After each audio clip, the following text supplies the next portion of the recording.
Welcome to my channel అండి. మంచి రెసిపీతో ఈరోజు మీ ముందుకొచ్చాను. మామిడికాయ సీజన్ కాబట్టి మామిడికాయతో ఏ రెసిపీ చేసినా చాలా బాగుంటుంది కదండీ. ఈరోజు మామిడికాయ వంకాయ కర్రీ వండుతున్నాను నేను. ఇదైతే టేస్ట్ చాలా బాగుంటుందండి పుల్ల పుల్లగా ఉన్నప్పుడు. నేనైతే ఒక ఉల్లిపాయ కట్ చేసుకొని కుక్కర్ పెట్టుకొని కొంచెం ఆయిల్ వేసి జీలకర్ర వేగిన తర్వాత చిన్నగా కట్ చేసుకున్న ఉల్లిపాయలు పచ్చిమిరపకాయలు వేసి వేపిన తర్వాత టమాటా కూడా వేసి బాగా వేపానండి. వేపిన తర్వాత మామిడికాయ ముక్కలు కూడా వేసి బాగా కలిపేసుకొని వంకాయలు ఉప్పు వేసిన వాటర్లో వేసి అవి కూడా ఇందులో వేసేసానండి.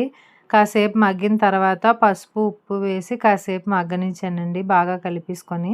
తర్వాత కొంచెం కారం కూడా ఒక స్పూన్ వేసుకున్నాను నేను, ఎందుకంటే పచ్చిమిర్చి వేసాను కదా, రెండింటికి ఎక్కువ అవుతుంది అనేసి ఒక స్పూన్ సరిపోద్దండి.